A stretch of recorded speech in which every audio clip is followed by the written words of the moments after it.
আল্লাহ রাব্বুল আলামিন বলেন, কি সুন্দর করে মাকড়সার ব্যাপারে আল্লাহ রাব্বুল আলামিন সূরাতুল আনকাবুত নাযিল করেছেন। কাফিরদের উদাহরণ দিতে গিয়ে মাকড়সার প্রসঙ্গ আল্লাহ রাব্বুল আলামিন টেনেছেন। আল্লাহ রাব্বুল আলামিন সুন্দর করে এতগুলো তথ্য যে দিয়েছেন ১৫০০ বছর আগে, দেখুন কি সায়েন্টিফিক ব্যাখ্যা তার। মাসালুল লাযীনা ইত্তাখাযু মিন দুনিল্লাহি আউলিয়া কামাসালিল আনকাবুত ইত্তাখাযাত বাইতান ওয়া ইন্না আওহানাল বুয়ুতি লাবাইতুল আনকাবুত লাউ কানু ইয়ালামুন। জোরে বলুন আল্লাহু আকবার। সূরাতুল আনকাবুত আয়াত নাম্বার 41, 41 নম্বর আয়াত। আল্লাহ রাব্বুল আলামিন কাফিরদের ব্যাপারে বলছেন, যারা আল্লাহকে ছেড়ে অন্য কাউকে গার্ডিয়ান বানাবে যারা, তাদের দৃষ্টান্ত হলো মাকড়সা। কি বলেন, কি দৃষ্টান্ত? মাকড়সা যে নিজের ঘর সুন্দর করে বানায়, কিন্তু ঘরের মধ্যে পৃথিবীতে সবচেয়ে দুর্বল ঘর কার ঘর বলেন? মাকড়সার ঘর। ফু মারলেই উড়ে যায়, কিন্তু মাকড়সা যে ঘরটা বানায় যদিও সময় কম লাগে, কিন্তু যে রেখা যে আঁকায় এত সুন্দর ডিজাইন করে, সেই রেখার মধ্যে কোনো আঁকা বাঁকা আছে নাকি? সুন্দর করে সে বানায়। ওই ছোট্ট মাথার মধ্যে এই আর্কিটেকচার, এই মেধাটা দিয়েছেন তিনি আমার কে? আল্লাহু আকবার। এটা তো শুধু ধর্মীয় কিতাব নয়, এটাতে প্রশাসন চলবে, সংসদ চলবে। সূরার নাম সূরাতুশ শুরা। কোরআন দিয়ে শুধু নামাজ চলবে না, সচিবালয় চলবে, সংসদ চলবে। যারা বলে কোরআন এক জিনিস, রাজনীতি আরেক জিনিস, তাদের নতুন করে ঈমান আনতে হবে। যে বলবে ইসলামে কোরআনে রাজনীতি নাই, তার ঈমানই তো থাকার কথা না। তার ঈমান আছে? তার ঈমান থাকতে পারে? আমার দিকে তাকান। কথা বলবো। কারো কোনো সমস্যা নাই তো? জোরে বলি ইনশাআল্লাহ। আরো জোরে বলি ইনশাআল্লাহ। সম্মানিত ভাইয়েরা, আলাক সূরার নাম কি? সূরাতুল আলাক। আলাক মানে হচ্ছে ঝুলন্ত, যোগ সদৃশ। তারপরে অথবা বলতে পারেন কাদার পিণ্ড।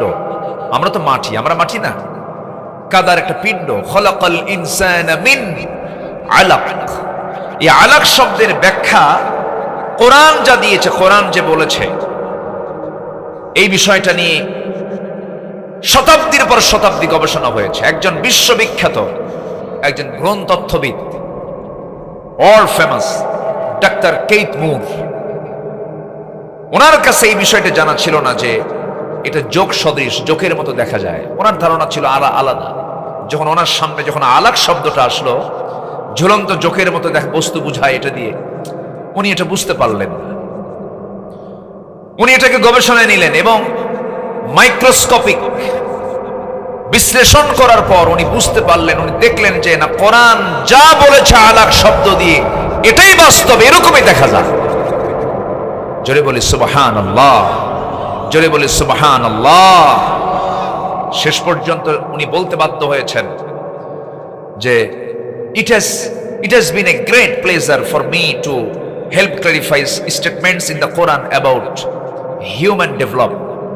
human developmenটের উপরে কোরআন যে রায় দিয়েছে, এটা আমাকে আশ্চর্য করেছে। এটাই একমাত্র সঠিক তথ্য, পৃথিবীর কোন তথ্য এর উপরে আর কোন তথ্য দিতে পারে না। আল্লাহু আকবার। এবং এটা উনি প্রমাণ করলেন যে this proves to me that Muhammad sallallahu alaihi wasallam is a messenger of Allah. কারণ ১৫০০ বছর আগে এই আলাকের ব্যাখ্যা কোন ব্যক্তির ছিল না, এটা আল্লাহর পক্ষ থেকে নাযিল হওয়া কিতাব কোরআন। সম্মানিত ভাইয়েরা, এরকম করে আপনি গোটা কোরআন আপনি গবেষণা করুন। ইয়াসিন ওয়াল কুরআনিল হাকিম। কোরআন হলো বিজ্ঞানময় একটি কিতাব। আল্লাহ পাক আগে কিতাবের বর্ণনা দিয়েছেন, তো এই জন্য কিতাব নিয়ে একটু হালকা কথা বললাম। তবে একটা কথা বলে দিই সুস্পষ্ট ভাষায়, যারা বলবে ইসলামে রাজনীতি নাই, ওরাই হচ্ছে মুনাফিক। আসতে বলবেন না, ঠিক কিনা? ঠিক কিনা?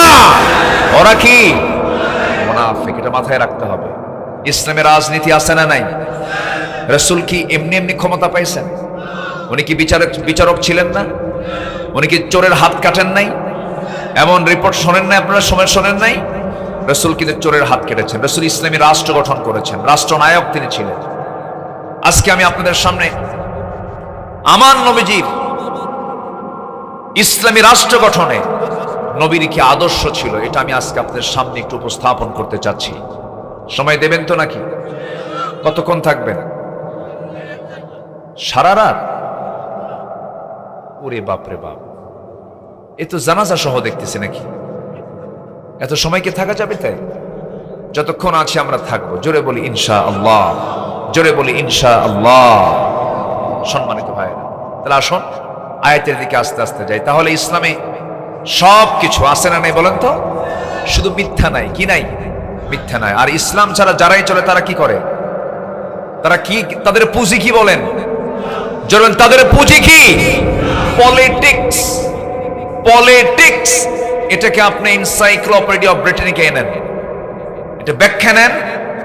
এর ব্যাখ্যা হচ্ছে, এর অর্থ হচ্ছে প্রতিপক্ষকে হারানোর জন্য সর্ব কৌশল অবলম্বন করা, যে কোনো উপায়ে হোক তাকে হারাতেই হবে, এর নাম হলো পলিটিক্স। কিন্তু এটা ইসলাম বলে না। মিথ্যার আশ্রয় নিয়ে, সন্ত্রাসকে লালন করে যে রাজনীতির চর্চা হবে সেটা হচ্ছে ভণ্ড রাজনীতি। ওগুলো ভণ্ডামি, ওগুলো বাদ দিতে হবে।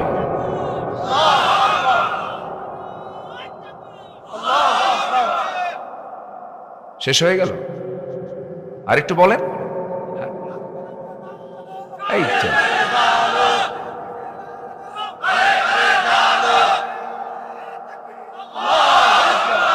আল্লাহ কবুল করুন।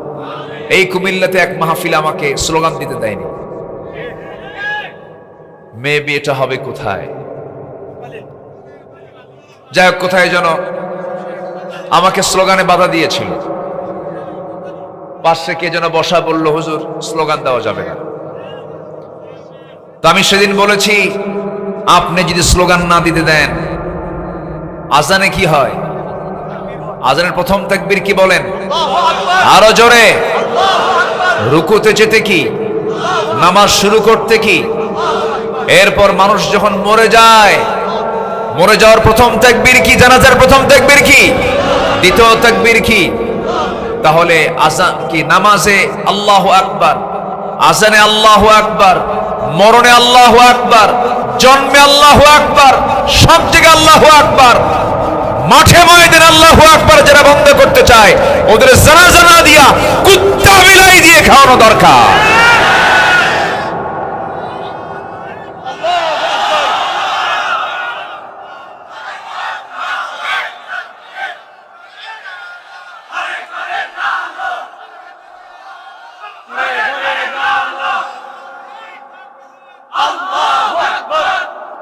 আল্লাহ কবুল করুন, জোরে বলে আমিন। এদেশের আকাশে কালিমার পতাকা উড্ডীন হবে, এটা আমার বিশ্বাস। জোরে বলি ইনশাআল্লাহ। সব দেখা শেষ, আগামীর দেশ হলো ইসলামের দেশ, ইসলামের দেশ, ইসলামের দেশ।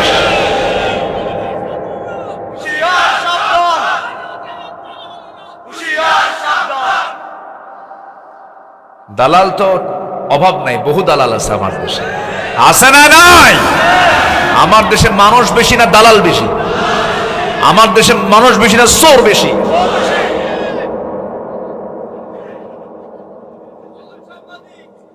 হ্যাঁ, কুমিল্লার মানুষ খুব সচেতন, কিন্তু কুমিল্লা যাকে ধরে ছাড়ে না। ধরে ধরে ধরে না, ধরলে কুমিল্লা। হ্যাঁ, একদম তারা দাঁড়িয়ে যায় কার নামে? কুম লিল্লাহ, কুম লিল্লাহ, আই কুমিল্লা। ঠিক আছে না? বলি আলহামদুলিল্লাহ। কুমিল্লা, কুমিল্লা শব্দের মধ্যে কিন্তু আল্লাহ আল্লাহ আছে, আছে না? মানে আমার রবের নামের মধ্যে লামের উপরে তাসদিদ আছে না নাই? এই জেলার লামের সাথে তাসদিদ আছে না নাই? হ্যাঁ, বুঝতে হবে তো, আপনাদের জেলা ফার্স্ট। এটা বাদ দিয়া কইল যে মেঘনা বানায় দেব। মেঘনা কইছিল না, মেঘনা কইছিল না। আচ্ছা যাই হোক, মতি হোক আর সোনা হোক, যা হয় হোক, আমরা ইসলাম চাই। আমরা কি চাই? ইসলাম চাই। কষ্ট পাচ্ছেন নাকি আপনারা? আল্লাহ পাক রাসূলকে বলতেছেন একটা আয়াত দিয়ে, সূরা শূরার 13 নম্বর আয়াত। কিন্তু আমি আজকে কোরআন শরীফ পাইছি, এখানে 13 নম্বর আয়াত খুঁজে পাচ্ছেন, এই পৃষ্ঠাই নাই, এই পৃষ্ঠা বাদ পড়ছে। দেখেন না, 10 নম্বর, এখানে দেখি 23 নম্বর, এক পৃষ্ঠা নাই। আমি ভাবতেছি খুঁজতেছি গেল কই, পরে দেখি ওই পৃষ্ঠাই নাই, পৃষ্ঠা বাদ পড়ে গেছে, প্রিন্টিং মিস্টেক হয়ে গেছে। এই যে দেখেন না, 484, 487, মাঝখানে নাই। আমি মাথা ঘুরে উঠছে আমার, কি আবার আয়াত কি আমি ভুলে গেলাম নাকি? না দেখি যে না, আমার ঠিকই আছে মাথা, কোরআনের আমার পৃষ্ঠা নাই। আচ্ছা যাই হোক, 13 নম্বর আয়াত আল্লাহ রাব্বুল আলামিন বলেন, শারা'a লাকুম মিনাদ-দীনি মা ওয়াসসা বিহি নূহান ওয়াল্লাযী আওহায়না ইলাইকা ওয়া মা ওয়াসাইনা বিহি ইব্রাহিমা ওয়া মূসা ওয়া ঈসা আন আকিমুদ-দীনা ওয়া লা তাতাফাররাকু ফীহি كبر على المشركين ما تدعوهم إليه الله يجتبي إليه من يشاء ويهدي إليه من ينيب জোরে বলুন আল্লাহু আকবার। এই চলে যাচ্ছেন আপনারা, এই যে কি চাপ, ও কি চাপ, ও নিম্ন, হ্যাঁ ঊর্ধ্ব চাপ যেন না, ঊর্ধ্ব চাপ হলো বিড়ি খাওয়া চাপ। ওই যে ওই সাইডে মেলা মেলা কিছু আছে, ওখানে কিন্তু টানতেছে অনেকে, বিসমিল্লাহ কয়া খাচ্ছে, কিন্তু এই এত খাওয়া খায় জাতি বিড়ি, আল্লাহ। শীতে আরো কমে না বাড়ে? বাড়ে। ঠান্ডা লাগে তো টান দিলে নাকি গরম গরম লাগে, কি যে মজা পায় আল্লাহ জানে। আল্লাহ পাক এই ধোঁয়া থেকে আমাদেরকে বাঁচান। এটা ধোঁয়া তো গজব, ধোঁয়া কি গজব না? কি দরকার? হ্যাঁ, দামও বাড়ছে, হ্যাঁ এত খাওয়া খায়। এখন যারা খায় তারা কয় বাড়ি বেঁচে হলেও খাবো, তাও খাওয়া বাদ নাই। আল্লাহ তুমি সকল নেশা থেকে জাতিকে বাঁচাও, জোরে বলি আমিন। পান খাবেন না কেন? পান খান আপনি। বুড়া মানুষ পান খাবে, ঠোঁটটা লাল হবে। আমি দেখেছি আমার দাদা পান খেতেন, যা বলতাম দাদা তোমার মুখের পান দাও, মুখের থেকে আবার নিয়ে আমারে দিত। ছোট ছিলাম তো এটা মনে পড়ে আমার। তো দাদা নানার মুখে পান খাবে, তারা পান খান, পানের রস ভালো, সমস্যা নেই। কিন্তু পানের সাথে আবার হাকিমপুরি রহমতুল্লাহ আলাইহি কেন? এখানে কথা আছে না নাই? এই প্যাঁচ লাগান যাবে না। আমার বন্ধুগণ, কেউ নড়বেন না, সবাই বসুন। আল্লাহ রাব্বুল আলামিন বলেন, তিনি তোমাদের জন্য সেই দিন নির্ধারণ করেছেন যা নির্দেশ দিয়েছিলেন নূহকে, যা আমি তোমার প্রতি ওহী আকারে নাজিল করেছি, যার নির্দেশ দিয়েছিলাম জাতির পিতাকে বলুন। আরো জোরে, আরো জোরে, আরো জোরে, আরো জোরে বল, যেন আর না হয়। বহু ধোঁকা খাওয়াইছে আমাদের। আমরা জাতির পিতা কয়জনকে মানি? একজনকে মানি। কে কে কে? মিল্লাতে আবিকুম। সূরা হজ শেষ নম্বর আয়াত, সূরা হজ শেষ নম্বর আয়াত। বলে দিবেন দেখ এখানে জাতির পিতা আল্লাহ লিখে দিয়েছে মিল্লাতে আবিকুম ইব্রাহিম।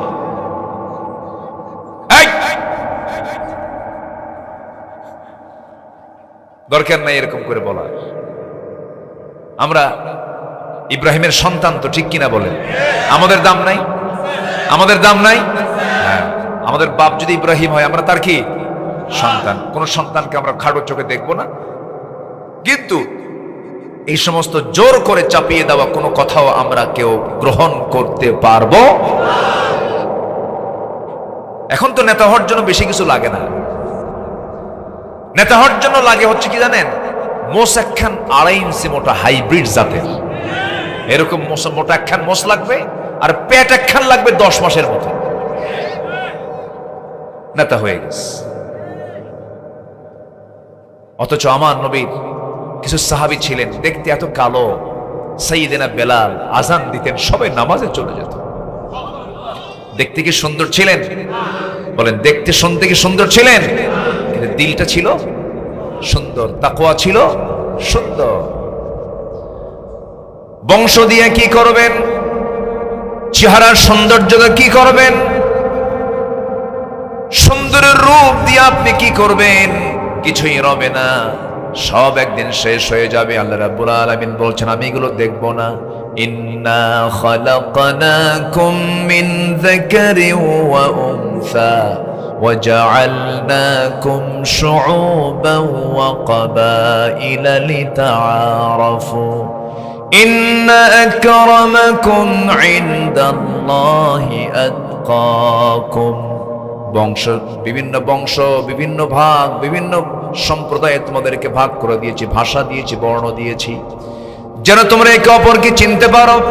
কিন্তু জেনে রেখে দিও, আমার কাছে চৌধুরী দামি নয়, সরকার দামি নয়, মজুমদার দামি নয়, এরকম কোন গোষ্ঠী আমার কাছে দামি নয়। আমার কাছে দামি সেই লোকটাই, যে লোকটা, যে বান্দাটা আমি আল্লাহ আমাকে বেশি ভয় করে। জোরে বলি সুবহানাল্লাহ। বেলাল কি রাজার ছেলে না, দাসের ছেলে? বেলাল হচ্ছেন গোলাম জাদা গোলাম, গোলাম জাদা গোলাম, মানে বাপও গোলাম ছিল, ছেলেও গোলাম, গোলাম ইবনে গোলাম। সেই বেলালকে আল্লাহ পাক এত সম্মান দিয়ে পৃথিবীর প্রথম মুয়াজ্জিনের প্রথম পদ দখল করেছেন কোন লোকটা? বেলাল। কালো কুসকুসে মানুষ, মাঝে মাঝে সাহাবীরা বলতেন, হুজুর কালো পাহাড় আসে। রাসূল একদিন বলেই ফেললেন, সাহাবীরা আমার বেলাল কেমন করে ডেকো না, আমি কিন্তু অসন্তুষ্ট হয়ে যাব। সুবহানাল্লাহ বলবেন না? আমি কিন্তু অসন্তুষ্ট হয়ে যাব। পৃথিবীর সেরা সুন্দরের সাথে ছিলেন সাইয়েদনা বেলাল। আমার নবীজির সুন্দর সুরত ছিল এমন সুন্দর, তিনি ছিলেন শুধু আমার নবী নন, আদম থেকে শুরু করে আমার নবী পর্যন্ত যত নবী এসেছেন প্রত্যেকটা নবী ছিলেন মহা সুন্দর মানুষ। তাদের চেহারায় প্রমাণ পেয়ে যেত তারা আল্লাহর নবী। সুন্দর চেহারার তার অধিকারী ছিলেন। ইউসুফ আলাইহিস সালামকে দেখি জিজি করে নারীরা লেবু কাটতে নিয়ে তারা তাদের হাত পর্যন্ত কেটেছিল। আম্মা জান আয়েশা বলেন, ওই সমস্ত নারীদেরকে যদি আমার রাসূলকে দেখার চান্স দেওয়া হতো, তারা তাদের শুধু হাত নাই কলিজাও টেনে ছিঁড়তো, টের পেত না। আমার নবী সবচেয়ে বেশি সুন্দর ছিলেন। সাইয়েদনা আবু বকর একদিন চাঁদনি আকাশের নিচে বসে রাসূলকে একবার দেখেন, আকাশের চাঁদ একবার দেখেন, বারবার পরখ করে দেখছেন। রাসূল বলছেন, ও আমার আবু বকর, একবার চাঁদ দেখো, একবার আমাকে দেখো, কি পরখ করছো বলো তো? কেঁদে ফেলে বলছেন, হুজুর দেখতে পেলাম চাঁদের মধ্যে কিছু কালিমা আছে, কিন্তু আপনার চেহারার মধ্যে বিন্দু পরিমাণ কোনো কালিমা নাই। আমার নবীজি এত সুন্দর মানুষ ছিলেন বাহ্যিক ভাবে এবং ভিতরগত দিক থেকে রাসূল এত সুন্দর ছিলেন। আমার নবীর দুধ মা হালিমাতুস সাদিয়া বলেন, শিশু মুহাম্মদ যখন আমার দুধ পান করত, একটা দুধই সে পান করত। তার দুধ ভাই ছিল, সব সময়ের জন্য সে ডান স্তনের দুধ পান করত। বারবার চেষ্টা করতাম বাম স্তনের দুধ পান করার জন্য, তাকে মুখী নিতে পারতাম না। শুধু মাত্র একটা স্তনের দুধ সে পান করে করে সে বড় হয়েছে। আমার নবীজি জন্মের পূর্বেই বাপকে হারিয়েছিলেন, জন্মের পর পর মাকেও হারিয়েছেন। মার দুধ তার কিসমতে জোটে নাই। ছোট থেকে তিনি অসহায়ত্ব নিয়ে বড় হয়েছেন। আলাম ইয়াজিদকা ইয়াতীমান ফাআওয়া ওয়া ওয়াজাদাকা দাল্লান ফাহাদা ওয়া ওয়াজাদাকা আইলান ফাআগনা। আমার নবীজি জন্মের পূর্বেই বাপ চলে গেছে। নবীজির জন্ম যখন হলো, রাসূল দুনিয়াতে আসলেন, কিন্তু সন্তান আসলে পরে মার কান্না আসে না, হাসি আসে, আনন্দ আসে? বলেন, মা আনন্দ করেন। সন্তান দেখি তার সমস্ত কষ্ট দূর হয়ে যায়। সন্তান পৃথিবীতে আসা মানে হলো সেই পরিবারে আনন্দের বন্যা বয়ে যাওয়া। স্বপ্ন, সুন্দর স্বপ্ন পৃথিবীতে এসেছে, বিশাল বড় পাওয়া এটা। কিন্তু রাসূল যখন মা আমিনার ঘরে আসলেন, মা আমিনার মুখে কোনো হাসি নাই, শুধু কান্দেন কান্দেন। মা আমিনার চোখের পানি দিয়া আমার নবীজির বুকটা ভিজে যায়, কান্না থামে না, বারবার কান্দেন। কারণ সন্তান ভূমিষ্ঠ হওয়ার পর প্রত্যেক স্ত্রী তার সন্তানকে দিতে চান কার কোলে? স্বামীর কোলে দিতে চান। আমার স্বামী, তোমার সন্তানটা তুমি একটু কোলে নাও। কিন্তু মা আমিনা পারলেন না। জন্মের 6 মাস আগে স্বামী দুনিয়া থেকে বিদায় নিয়েছেন, এজন্য সন্তানকে বেশি কোলে নিতে পারেন না। সন্তান কোলে নিলেই স্বামীর কথা মনে হয়ে যায়, বারবার কান্নাকাটি করেন, বারবার কান্নাকাটি করেন। একদিন আবু তালেব বলছেন, যদিও কাফের ছিলেন কিন্তু লোকটা ভদ্র ছিলেন। আবু তালেব একদিন বলতেছে, মুহাম্মদ তুমি আজকে আল্লাহর নবী হয়ে গেছো, তোমার বাল্যকালের একটা স্মৃতিচারণ করতে চাই। কি? তোমার বয়স যখন 3 দিন, তোমাকে দেখতে গেলাম তোমাদের ঘরে, দেখতে গিয়ে দেখি তোমার মা তোমার কাছে নাই। তোমার মা তোমাকে চাঁদনি আকাশের নিচে শোয়ায় রেখেছে, কেউ তোমার পাশে নাই। দেখতে পেলাম তোমার ডান হাত যখন বাম দিকে নাও, আকাশের চাঁদটা ডান থেকে বাম দিকে চলে যায়। আবার যখন তোমার বাম হাতটা ডান দিকে নাও, চাঁদটা তোমার হাতের সঙ্গে দোল খেতে খেতে বাম থেকে ডান দিকে চলে যায়। যখন তোমার দুটো হাত দিয়ে যখন নিচের দিকে টেনে আনো, আকাশের চাঁদ তোমার কাছাকাছি চলে আসে। আমার নবীজি শুনে বলছেন, চাচা কি বলবেন বলেন। এবার আবু তালেব বলছে, মুহাম্মদ সত্যি করে বলো তো, আমি কি চোখে দেখেছি না ভুল কিছু দেখেছি বলো। রাসূল বলছেন, চাচা যা দেখেছেন আপনি 100% সত্যই দেখেছে। আমার মা আমাকে নিতে পারে না, আমার মা আমাকে দেখলেই কান্দি, আমার মা আমাকে সঙ্গ দেন না, স্বামীর কথা বারবার মনে হয়ে যায়। এই জন্য আল্লাহ রাব্বুল আলামিন চাঁদনি আকাশের চাঁদনি রাতের সেই আকাশের চাঁদকে আমার জন্য আল্লাহ পাক সেই রাতের জন্য খেলনা বানাইয়া দিয়েছিলেন। আমার ভাইয়েরা, সেই বিশ্বনবী সাইয়েদনা বেলালকে মর্যাদা দিয়ে দিলেন, সম্মান দিয়ে দিয়েছেন, চেহারা দিয়ে নয়, বংশ দিয়ে নয়, তারা তাকওয়া দিয়া। এই জন্য আমাদের সবচেয়ে বড় অর্জন হলো আমরা তাকওয়া অর্জন করব, ঈমানটা ভালো করে আনবো। জোরে বলি ইনশাআল্লাহ। দিন মানবো একটাই, সেটা হচ্ছে ইসলাম। তার নাম কি বলেন? ইসলাম। আমার বন্ধুগণ, যে ইসলামকে কায়েম করার জন্য সব নবী কাজ করেছেন, এখানে আল্লাহ পাক কয়েকজন নবীর নাম, ফেমাস নবীর নাম নিলেও কিন্তু কোন নবীর নাম কিন্তু এখানে মূলত বাদ দেওয়া হয় নাই। আল্লাহ পাক উদাহরণস্বরূপ শুধু 3জন নবীর নাম নিয়েছেন। কি বলেছেন? ইব্রাহিম ওয়া মূসা ওয়া ঈসা। আগে বলেছেন নূহা, নূহের কথা বলেছেন, মানে তিনি হচ্ছেন সেকেন্ড পিতা। কি পিতা? সেকেন্ড পিতা। আদম হচ্ছেন প্রথম নাম্বার পিতা, সেকেন্ড হচ্ছেন নূহ আলাইহিস সালাতু ওয়াস সালাম, 3 নাম্বার হচ্ছেন ইব্রাহিম আলাইহিস সালাতু ওয়াস সালাম, 4 নাম্বার হচ্ছেন আমাদের দ্বীনি পিতা মুহাম্মদ সাল্লাল্লাহু আলাইহি ওয়াসাল্লাম। নূহ আলাইহিস সালাতু ওয়াস সালাম, ইব্রাহিম আলাইহিস সালাতু ওয়াস সালাম, মূসা আলাইহিস সালাতু ওয়াস সালাম, ঈসা আলাইহিস সালাতু ওয়াস সালাম, সবার নাম এসেছে। সবার দায়িত্ব ছিল কি? আন আকিমুদ্দিন ওয়া লা তাতাফাররাকু ফীহি। তোমরা কি করবে? আল্লাহর দ্বীনকে সকল দ্বীনের উপরে বিজয়ী করবে। খবরদার সাবধান, মতপার্থক্য সৃষ্টি করবে না। গোটা কোরআনের কোথাও আপনি দেখাতে পারবেন না আকিমুস সালাহ ওয়া লা তাফাররাকু, নাই, কোথাও কিন্তু নাই। কিন্তু আল্লাহ পাক যেখানেই ঐক্যের কথা বলেছেন, ওয়াতাসিমু বিহাবলিল্লাহি জামিআন ওয়া লা তাফাররাকু আন আকিমুদ্দিন ওয়া লা তাতাফাররাকু, এই সমস্ত কাজ করতে গেলে মতপার্থক্য সৃষ্টি করবে। আলেমদের মধ্যেও দ্বন্দ্ব আছে না নাই? বলেন, আসতে বলবেন না, আছে না নাই? কিছু আলেম আছে, যত রক্ত লাগে দেব, প্রয়োজনে লোক পাঠাবো, আমি যাব না। আছে না নাই? 16 বছর একটা মামলা হয়নি, তেলবাজি করে চলেছে, তাদের আজ্ঞাবহ হয়ে কাজ করেছে, একটা আঁচড়ও গায়ে লাগে নাই। পট পরিবর্তন হয়েছে চোরের মায়ের।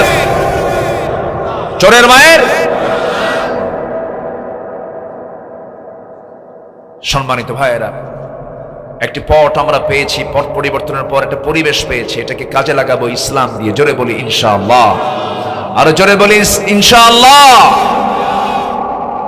এত সুন্দর মানুষ আপনারা বসে আছেন, পিনপতন নীরব হয়ে, কোনো নড়াচড়া নাই, বলি আলহামদুলিল্লাহ। আল্লাহ কবুল করুন, আল্লাহ কবুল করুন, জোরে বলি আমিন। আমার বন্ধুগণ, ইসলামী রাষ্ট্র গঠনে নবীর আদর্শ কি? নাম্বার 1, তাওহীদ কি তিনি প্রতিষ্ঠা করেছেন। তাওহীদ প্রতিষ্ঠাই ছিল তার 1 নাম্বার ইসলামের রাষ্ট্রের মূল ভিত্তি। আল্লাহ পাক তাকে জানাচ্ছেন, কুল ইন্নামা ইউহি ইলাইয়া আন্নামা ইলাহুকুম ইলাহুন ওয়াহিদ ফাহাল আনতুম মুসলিমুন। জোরে বলুন আল্লাহু আকবার। নবীজি মক্কার মাটিতে ফুল পেয়েছেন না মার খেয়েছেন? বলেন বলেন, ফুল পেয়েছেন না মার খেয়েছেন? আহারে, আমার নবীজি একদিন নামাজের জন্য কাবার চত্বরে দাঁড়িয়ে নামাজে দাঁড়াবেন। উতবা, শাইবা, মুগিরা সব একসঙ্গে চলে এলো। একজন বলে ফেললো, কে আছো? একটা মরা উটের নাড়ি ভুড়ি কি আনতে পারবে? কে আছো এমন একজন ব্যক্তি? তার মধ্যে একজন নিয়ে চলে আসলো, উটের মরা নাড়ি ভুড়ি নিয়ে আসলো, ওজনওয়ালা নাড়ি ভুড়ি নিয়ে আসলো। নিয়ে এসে সবাই মিলে নবী যখন রুকুতে চলে গেছে, ঠাট্টা করে হেয় করে নবীজির পিঠের উপরে সেই পচা নাড়ি ভুড়ি চাপায় দিয়েছে। নবীজি মুখ থুবড়ে পড়ে গেছেন, কেউ তার পাশে নাই। ফাতিমা রাদিয়াল্লাহু তাআলা আনহা আস্তে করে সেখানে চলে গেলেন, টান দিয়ে সেখান থেকে উদ্ধার করে আনলেন। সেই দিন আমার নবীজি সহজে, রাসূল কখনো বদদুয়া দেন নাই, কখনো সহজে। কিন্তু সেই দিন বুখারী শরীফের হাদিস, আমার নবীজি সেই দিন মোটামুটি 7 জন কাফেরের বিরুদ্ধে বদদুয়া করেছেন। কয়জন বলেন? 7 জন।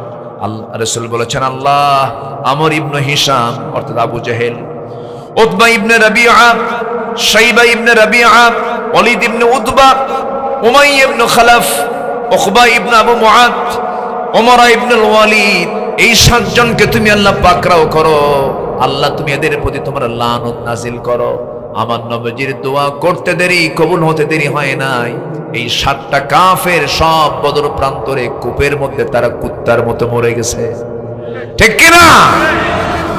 নবীদের বদদোয়া কবুল করেন কে? আলেমদের মনে হয় চোখের পানি কবুল হয় না। কবুল হয়েছে? হয়নি? কবুল হয়নি? মামু বাড়ি দিল্লি গিয়ে পড়বা, একদম সোজা দিল্লি গিয়ে পড়ছে। ঠিক কি না? বলেছেন 25 বছর আগের কথা। আমাদের কত বড় আল্লাহওয়ালা মানুষটা তিনি ছিলেন। আল্লাহু আকবার। এমন একটা সময় আসবে, পালানোর জন্য তোমরা একটা ইঁদুরের গর্ত খুঁজে পাবা না। কথা রাইট? বাস্তব। সিলেটে গিয়েছিল হলো কলার পাতায় শুয়ে। জানেন না? আপনারা জানেন না? একজন জাস্টিস, মুখে কোনো হাসিও নাই। কি যেন নাম? কালা কইয়া না, আল্লাহ তো কালা বানাইছে। মানিক, ঠিক আছে না? মানিক, ওর মুখে কোনো হাসিও নাই। আমি ওর কোনোদিন হাসতে দেখি নাই। মুখে হাসি কি জিনিস আমি দেখি নাই কোনো। যারা হাসে না ওদের বউরা যে থাকে কেমনে আমার বুঝা আসে। ওদের বউরা মনে মনে করে মরবে কোনদিন। প্রেম প্রীতি আছে না? বলেন তো, স্বামী স্ত্রীর মধ্যে একটু মহাব্বত আছে না? যে না হাসে ও বউ কি কবে? তাদের মরে যাক। দেখেন, যে কইছে তাদের মরে যাক, ও বিয়ে করে না।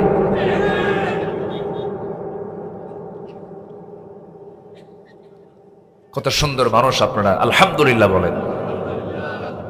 সম্মানিত ভাইয়েরা, স্বামী স্ত্রী মহাব্বতের মধ্যে আল্লাহ পাক রহমত রেখেছেন। আলহামদুলিল্লাহ বলবেন না? আর সামনে আসিতেছে ফেব্রুয়ারি, 14ই ফেব্রুয়ারি।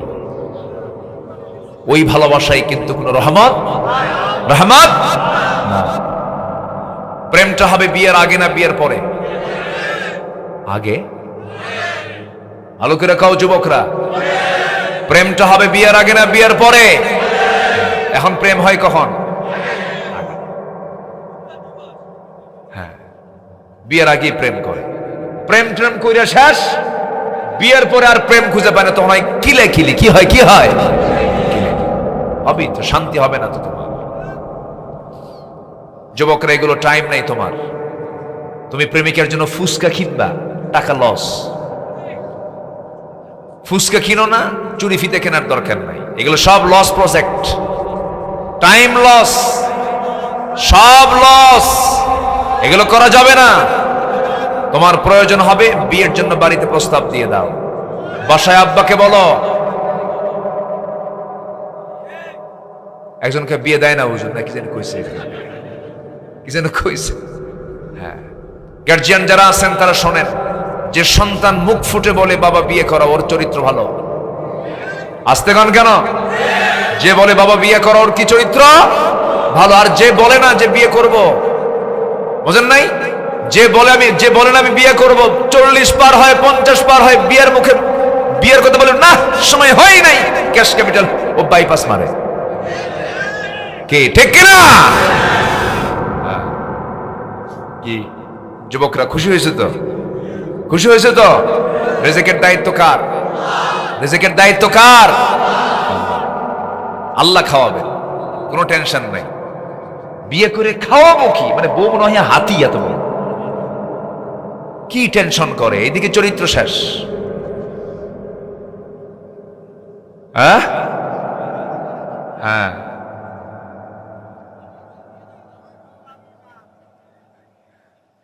খুব সুন্দর, আপনারা এত সুন্দর, হ্যাঁ, মুখ ফোটা মানুষ না, সবাই কথা বলে। ভাই বলি আলহামদুলিল্লাহ, আলহামদুলিল্লাহ বলেন। আমি তো মন চাচ্ছিল আমাকে আপনাদেরকে আমি বুকের মধ্যে নিয়ে নিই, আরো কাছে। এত দূরে রাখছেন কেন? একটু দূরে হয়ে গেছে, খুব ভালো। বলি আলহামদুলিল্লাহ। খেয়েছেন, রক্তাক্ত হয়েছেন, বদদোয়া না দোয়া দিয়েছেন? কিন্তু আমার নবী যখন সেজদায় যেতে বাধাগ্রস্ত হয়েছেন, বলেছেন আল্লাহ তোমার সেজদা দিতে বাধা দিল যারা, তাদেরকে তুমি শেষ করে দাও। শেষ করে দিয়েছেন। আল্লামা সাঈদী বলেছিলেন কত আগে, আজকে তা বাস্তবে রূপ নিয়েছে। সেই কলার পাতায় শুয়ে থাকা মানুষকে পরের দিন সিলেটে কোর্টে হাজির হতে বলেছে। কোর্টে হাজিরা দিতে নিয়ে সিলেটবাসী সুন্দর তাকে আপ্যায়ন করেছে, বিসি শুদ্ধ আউট করছে। কি জানেন না আপনারা? জানেন না আপনারা? সম্মানিত ভাইয়েরা, আমার নবীজি মার খেয়েছেন মক্কায়, কিন্তু আমার নবীজি শিরককে প্রশ্রয় দেন নাই। শিরকের বিরুদ্ধে তিনি জোরালো ভূমিকা পালন করেছেন।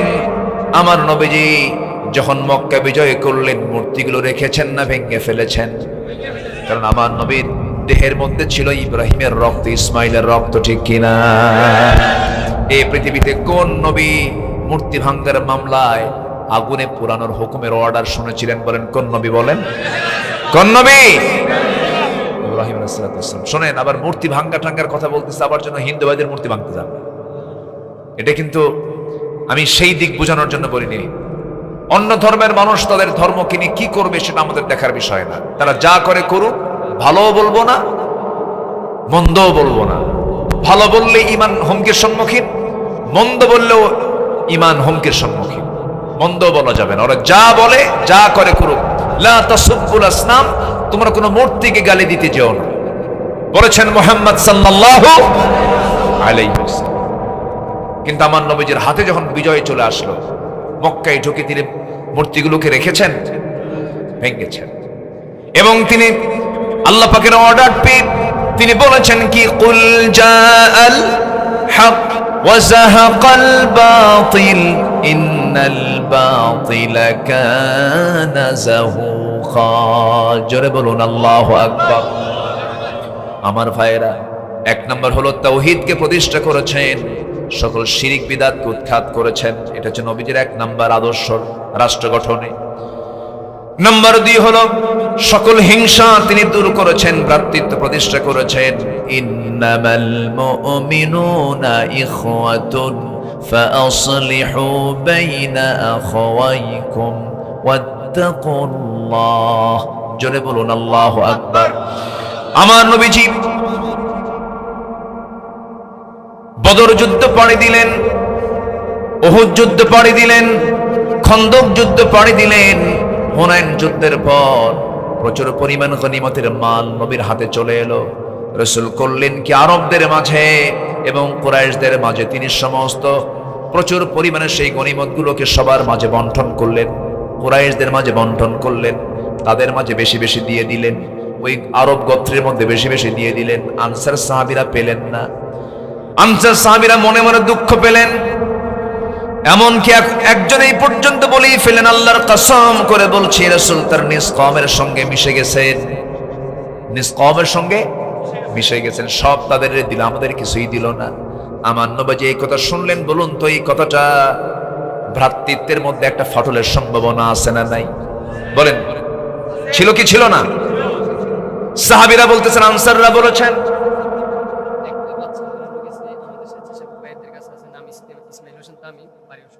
আচ্ছা ঠিক আছে বলবো ইনশাআল্লাহ।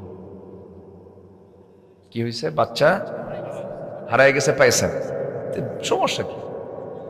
বাচ্চা একটা হারায় গেছে, কে যেন পাচ্ছে না, কমিটির কাছে আছে। মা টেনশন করার দরকার নেই, বাবারও টেনশন করার দরকার নেই। কি নাম? ইসমাইলের ওয়াজিদ করতেছে, প্রসঙ্গ মিলে গেছে, দেখছে? আলহামদুলিল্লাহ, খুব ভালো। কি যেন বলতেছিলাম, ভুলে গেলাম। ও, আনসার একজন সাহাবী বলেই ফেললেন কি, যে রাসূল তার আত্মীয়দের সাথে মিশে গেছেন, কুরাইশদের সঙ্গে মিশে গেছেন, আমাদের কিচ্ছু দিলেন না। বলেন তো, এটা কি সংকট না? বিশাল সংকট সৃষ্টি হতে পারে, ভ্রাতৃত্বের বন্ধন নষ্ট হয়ে যেতে পারে, এমন জাতীয় কথা সবার মাঝে চালাচালি শুরু হলো। আমার নবীজি এই কথাটা শোনার সঙ্গে সঙ্গে তেজোদ্দীপ্ত একটা ভাষণ দিলেন ভ্রাতৃত্ব তৈরি করার জন্য। তিনি বলে ফেললেন, আওয়াজাদতুম ইয়া মা'শারাল আনসার ফি আনফুসিকুম ফি লাআতিন মিনাদ দুনিয়া তাআল্লাফতু বিহা কওমান লিয়ুসাল্লিমু ওয়া আকালতুকুম ইলা ইসলামিকুম আলা তারদাউনা ইয়া মা'শারাল আনসারি আন ইয়াহদাবান নাস বিশ-শাতি ওয়াল বাঈর ওয়া তারজিউ বিরাসূলিল্লাহি সাল্লাল্লাহু আলাইহি ওয়াসাল্লাম ইলা রিহালিকুম। তোমরা কি চাও না, তোমরা কি মনে মনে এই দুঃখ পেয়েছ, আমি দুনিয়ার তুচ্ছ জিনিস দিয়ে একদল মানুষকে ইসলাম গ্রহণের দিকে আকৃষ্ট করেছি, আর তোমাদেরকে আমি তোমাদের ইসলামের উপরে ছেড়ে দিয়েছি। হে আনসার সম্প্রদায়, তোমরা কি সন্তুষ্ট নও যে অন্যরা ভেড়া উট নিয়ে ফিরে যাবে, আর তোমরা তোমাদের রাসূলকে নিয়ে তোমাদের ঘরে ফিরে যাবে?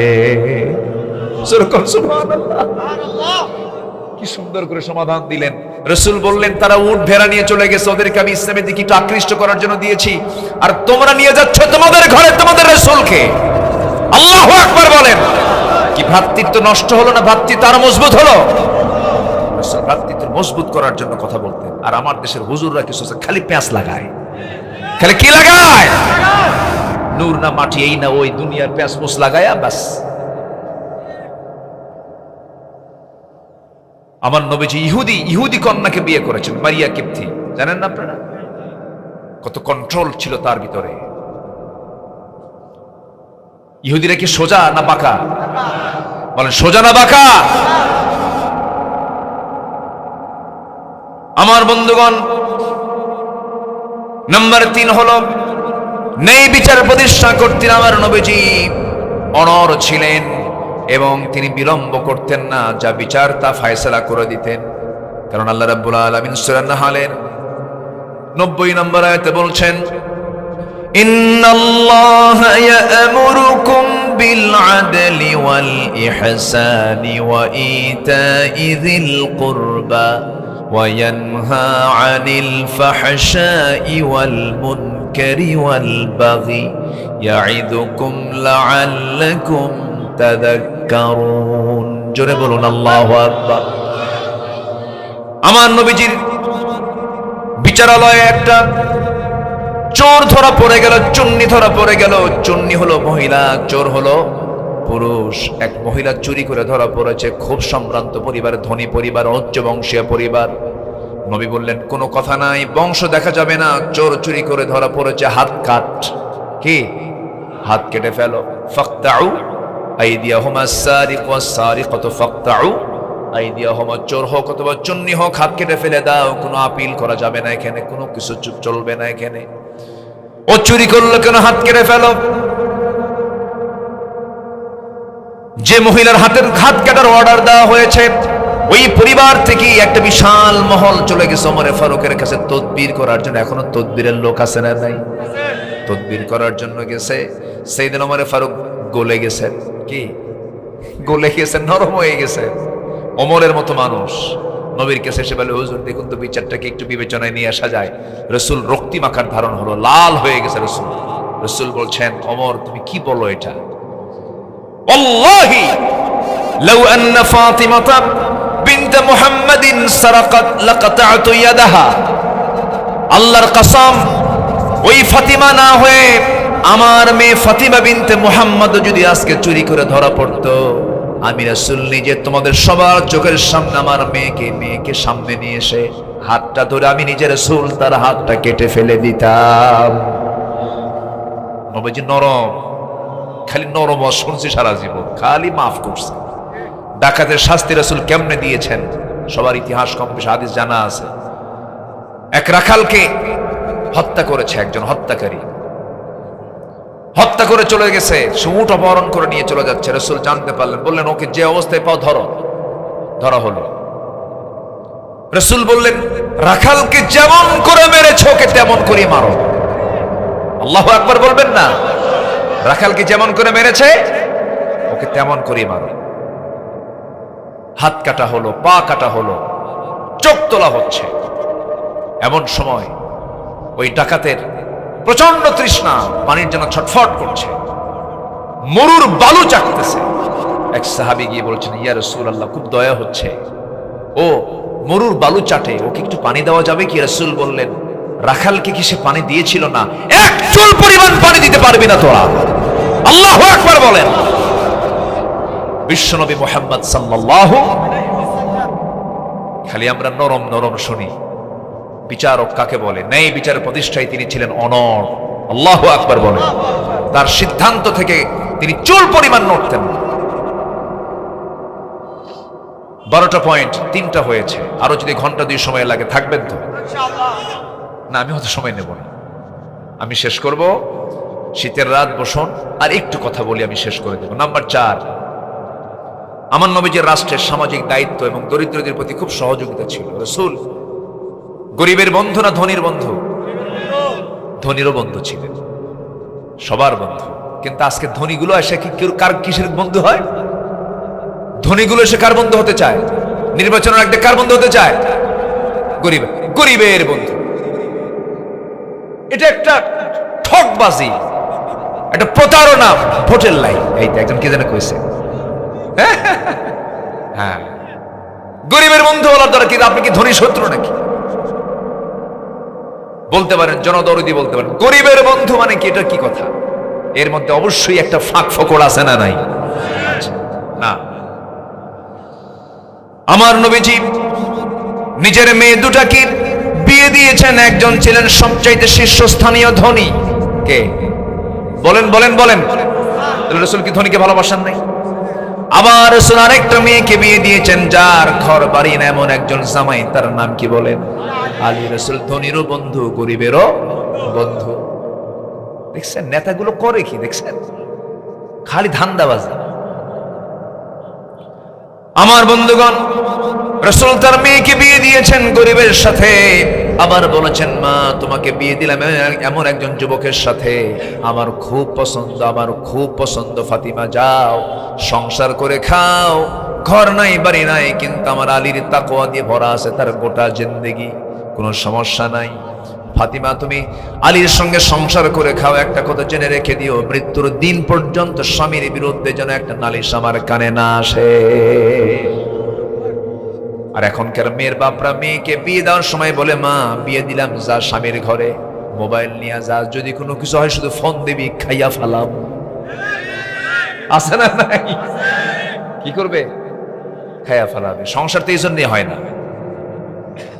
অনেক ফ্যামিলি ধ্বংস হয় মা বাবার কারণে। আছে না নাই? এই হুরো কি ছোট্ট বাচ্চা না? মাশাআল্লাহ। আমার বন্ধুগণ, নবী ধনীর সঙ্গেও মিশেছেন, গরিবের সঙ্গেও মিশেছেন। রাসূল বড় ব্যবসায়ী ছিলেন, আবার বড় শ্রমিকও ছিলেন, সবকিছুর তিনি মডেল ছিলেন। রাসূল সবকিছু প্র্যাকটিক্যাল রূপ বিশ্ববাসীর জন্য দেখিয়ে দিয়েছেন, কারণ আল্লাহ পাক তাকে বলেছেন, কি বলেছেন? লাকাদ কানা লাকুম ফি রাসূলিল্লাহি উসওয়াতুন হাসানাহ। জোরে বলুন আল্লাহু আকবার। আবার আরেক জায়গায় বলছেন, ওয়া ইন্নাকা লাআলা খুলুকিন আযীম। আল্লাহু আকবার। নবীজি সবচাইতে বেশি সেজদা দিয়েছেন। রাসূল যখন কাঁদতেন পাগলের মতো হয়ে যেতেন। রাসূল যখন কাঁদতেন হাউমাউ করে কাঁদতেন। নাসাই শরীফের হাদিস, নবীজির নামাজের ভিতরে যখন কান্না শুরু হয়ে যেত শেষ রাতের দিকে, নাসাই শরীফে এসেছে রাসূল যখন কাঁদতেন পাতিলে পানি তুলে গরম করলে পরে আগুনের তাপে ওই পাতিলের পানি যেমন টকবক টকবক আওয়াজ করে, আমার নবীজি যখন সেজদায় পড়ে কাঁদতেন সিদ্ধওয়ালা পানির মতো আমার নবীর মুখ থেকে টকবক টকবক আওয়াজ বের হতো। এই পরিমাণ তিনি কাঁদতেন। আমরা কাঁদবো কার কাছে? আমাদের কাঁদার জায়গা কয়টা? আসতে কয়টা জায়গা? কয়টা জায়গা? কার কাছে কাঁদবো আমরা? যারা আল্লাহ ছাড়া অন্য কারো কাছে কাঁদে তাদের কাঁদার পানিটা লস, তাদের চোখের পানি কি লস। যদি আমরা কাঁদতেই চাই আমরা কাঁদবো একমাত্র কার কাছে? আল্লাহর কাছে কাঁদলে পরে লাভ কি? আপনার এক ফোঁটা চোখের পানি যদি আল্লাহর ভয়ে যদি বের হয়ে যায়, আল্লাহর কসম 7 সমুদ্রের পানি দিয়ে জাহান্নাম নিভবে না, কিন্তু আপনার এক ফোঁটা চোখের পানি দিয়ে 7টা জাহান্নাম নিভে যাবে। কাঁদবো কার কাছে? দরিদ্রের পাশে আমরা দাঁড়াবো, জোরে বলি ইনশাআল্লাহ, আরো জোরে বলি ইনশাআল্লাহ। আমার নবীজি একদিন বসে আছেন, একজন সাহাবী এসে নবীর কাছে বুরদা চাদর দিয়ে গেল। কি চাদর? বুরদা চাদর দিয়ে গেছে। রাসূল তা গ্রহণ করলেন, খুব পছন্দ করলেন। কিছুক্ষণ পর এক সাহাবী এসে বলে, হুজুর ওই চাদরটা আমার পছন্দ। কি পছন্দ?